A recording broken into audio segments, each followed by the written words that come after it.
All right? However, since we're here at the seminar, you want to see how far we can go? All right? Because he's here, John, you want to do this, or you want Nick to do it? Well, we're going to do all 3 meningeal releases, and then we're going to treat him again. You want to do that, or you want to see Nick do it? Yes. All right? Doc, on your back here.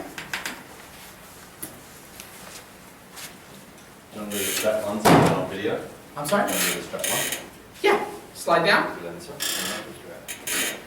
You're going to actually move quite far down, so... Yeah, actually, all keep coming until your bum's nearly at this line. Okay? Yep. Perfect. All right, so what Nick's going to do is, instead of me holding Trevor's legs, he's going to show you how he does it with the table and the strap on them. Benjamin's probably Trevor, wasn't it? Yes. Yeah, I'm big class me.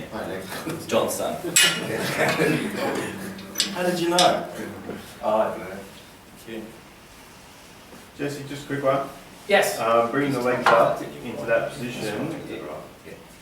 When we used to do it as a solo practitioner, it was always until the sacrum comes right up. Yep. Now that's less so. I mean, is there a specific... Hang on, say that again. When we used to do it as a solo practitioner? Just come right under the legs or under the sacrum and try and pull it up into more flexion, and that seems less so now because we're creating more through double handed, right? So what's the... Well, when you're doing it as a solo practitioner, you have to grab the legs and you have to reach for the head.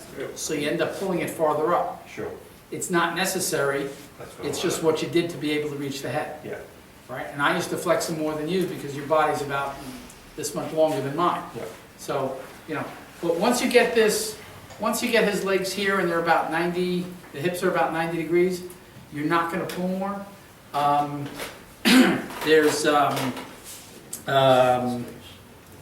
Corridor, one of these guys, says you get the person into meningeal release position and you don't have to push on the head, you can flex the pelvis. Sure. All right? This is a very ignorant statement. You know, ignorant means doesn't know. You know?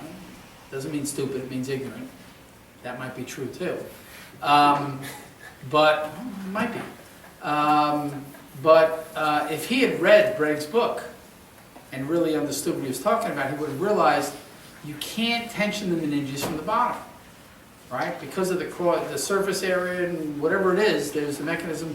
Bregg talks about taking a set of forceps and grabbing the meninges from the bottom and leaning back with all his weight and having the tension only go up about 2 centimeters, about an inch, all right?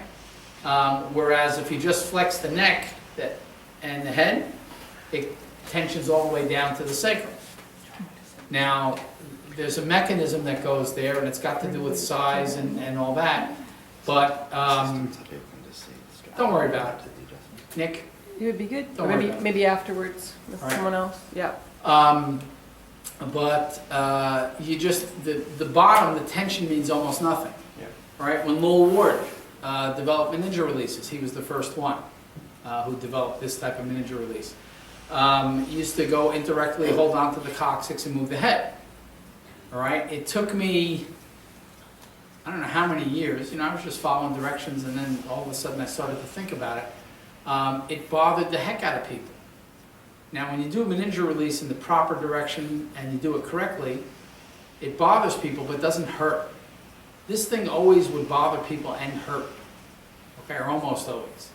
And it occurred, you know, gee, you don't need to do that because it doesn't add much to the tension on the meninges anyway. Right now, we had, who was it talking about a girl who fell on her bum? Anyway, I said, look, he said, well, we're adjusting the coccyx. I said, well, I hope you're using a glove and going internal and pulling it back because nothing else is going to work. And he was like, okay. All right, he did it, and the girl got phenomenally better because if you fall on your coccyx and that thing goes forward, there's no other way to pull it back. And all these things, eye contraction, the skin, it's all a bunch of baloney. None of it works. Get a glove, be a doctor, get a glove, put your finger in there, pull it back. You only have to do it 1 or 2 times. It almost never sticks. It goes. But you don't have to do that to tension the meninges. As a matter of fact, it doesn't help. So once you get the pelvis locked up like this and the meninges are just a little bit taut down there, that's the most you can do. All right? Just have Okay. someone else in the room to do it, right? So, Everyone? what? I said, just have someone else in the room when you're doing it, just as a Oh, yeah, I actually precautionary. had somebody send the thing to the Board of Examiners that I was doing, I was doing this and whispering sweet nothings into her ear for 15 minutes, right? But I had, my secretary was in the room, and she said the whole thing was done in 3 minutes. And Dr. Jutkowitz was just trying to get her to relax enough so he could get the maneuver done.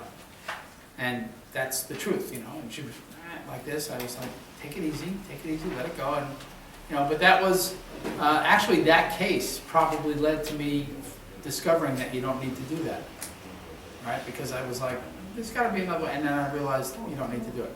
All right, so Nick's got a setup here where the table comes up, which is something we've told you about, but he's also got a strap here so that his pelvis doesn't move, so Trevor's pelvis doesn't move. All right, Nick. Set this arm just drop down here, that's perfect.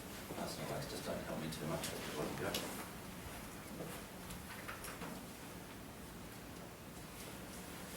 So he walks the body to the left, keeps walking the body, make sure those dots touch. Yeah, no, keep going. Yeah. Down, sorry. Good. Just drop. Now you gotta keep walking to the left with him because, keep walking, keep walking. See, there you go. All right. Now right down, get your fingers above his ear. That's it. And right down, keep stretching. More. Now shove it. There you go. All right. Trevor, you know why you said, whoa? Because you're a normal human being. Nobody likes getting that done. However, it does some very nice things. All right. It was more you ripping my ear off. So. Oh, it was more than he had tension on your ear. Am I getting up? Yes. Well, I guess so. If you can get up that quickly, you can do it all at the time. Now, that's not a small thing. If you look at how, if you go back on the video, you look at how he got up, or how easily he got up after I did his feet and legs and all that, and you look at this, it's a huge difference. Take a little walk. All right, so now he's got a problem, and the problem is, oh, I feel almost normal walking, but not quite, and he's impatient now. Sound about right? All right, on your back. And let's see you do a posterior. And just wiggle up towards the top again. The other opposite way, so come up towards me. Your head's going to be off the end again. Okay, and slightly to your right hand side also. That's good. And then just let that drop down. Not yet. Just one more vertebrae towards me, please, Joe. Just a little.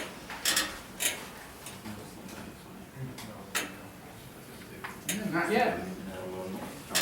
When I did it, you could see his pants moved right at the top. So this is substantially lower, and that's nice.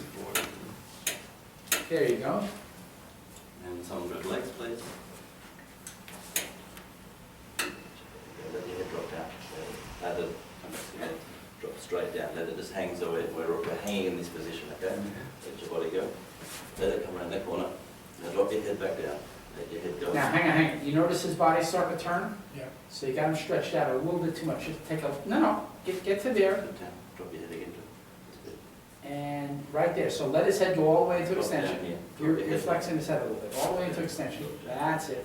And stretch it more and do it. There you go. All right. Good. Come on up. Watching on that. All right. Take a little walk just so the camera can record that. Come on back. Now, the funny thing is when you look at this really quickly, you don't think he's moving his knees as much as he was before, because before you can see he picked it up and can move his knees. But he's moving his knees actually better than he was before, but now his hips are moving. So he doesn't have to do over, lift up the knee, and put down the foot. Now he's just swinging the foot forward in a much more normal motion. All right, have a seat. He's going to do the sitting one again. Now, you're going to need a little bit, hang on, wait. You're gonna need to move that way because you're, so you won't have enough. That's it. All right.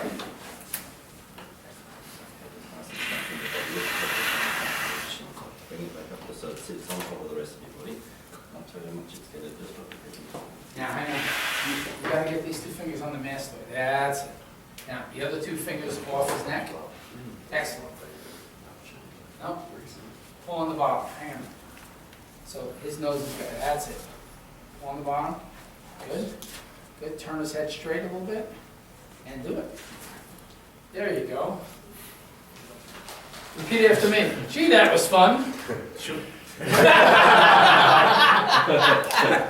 I thought he was just going to say no.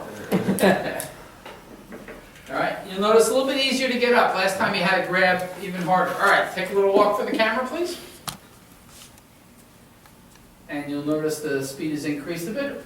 All right, go through the anteriors. We're just going to go through and finish that.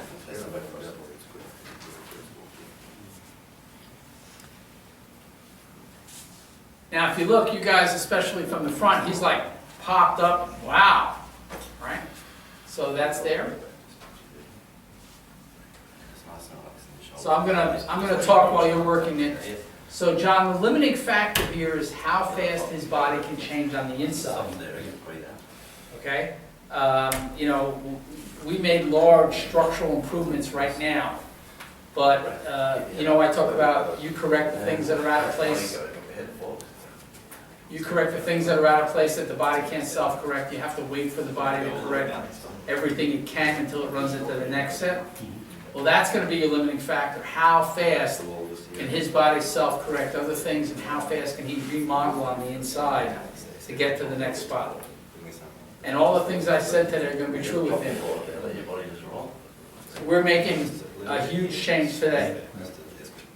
You're going to run into a lot of little things, you know, that little boring phase of treatment where you know, nothing big happens. And then all of a sudden, boom, you're going to get a big one. All right, so a lot of little things, a big one. A lot of little things, a big one. But I can't see any reason he should recover all the way. All right, I mean, there might be some neurological thing that where the nerve is ripped instead of just stretched. But I don't see a big deal here. He should do absolutely fine. Any questions? Would it be too much to check the sphenoid today? You want to check, his head and endonasal? No, Nick will do that after Nick wanted to do one, so. We've got a treat This for is- you later, Trevor. Special early gift, Now- Christmas gift. watch out for touching him when you check. Every once in a while, if you watch the video, you're touching him, so don't do that. But yes, that's what we're going to do. I'm going to sit here again, spin your legs set up this way. Now, keep in mind, you know, you're thinking ataxia stuff, brain stuff, all right? And that's true, but it might be secondary to something pulling down here, or it might be actually up there, so you'll have to find out. So at what point would you check the sphenoid? Today, No, like in someone's True. so like, every time. Take a breath out. All right, if you're going to do a thorough job, you're doing it. Shh. It's part of the protocol, so you got to do it every time. All right. See now, you notice he didn't go down even if you tried to push. All right, so because that's his mechanics are locked. That's going to change, and all of a sudden he's going to start bending backward. But the issue is actually more. The issue is actually more up here than down here. I have it in my pocket. I'll just have to give it. All right. So the issue with him going flat is more his lock up. So that's important for you because you go down like this. How come he doesn't bend? It's not because he's stuck here. It's because he's so stuck here he can't finish going backward. So this, and now if you remember, if you look back on the video, I did an anterior against the wall right here, and all of a sudden he had a huge change moving. That was when he started to move his right glute. All right, so he's got an anterior here and a whole section here that's just locked as a unit. And as his mechanics improves, you're going to notice that this section that's locked as a unit starts to come apart. all right? And it's not gonna come apart gradually. Legs set.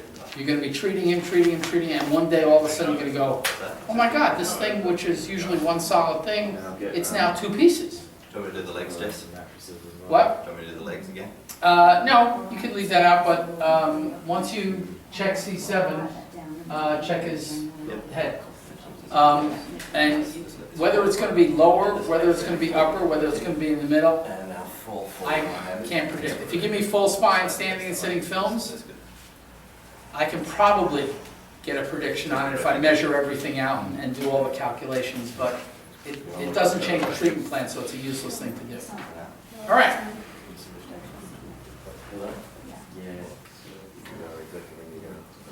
There you go. I'm just listening to you describe exactly what it is. Locked up in one section. Okay. That's Well, always how it's all, everything's got to correlate. If it doesn't correlate, it's baloney. And that would correlate with your x-rays and all the way down. All right, so you're going to check his head?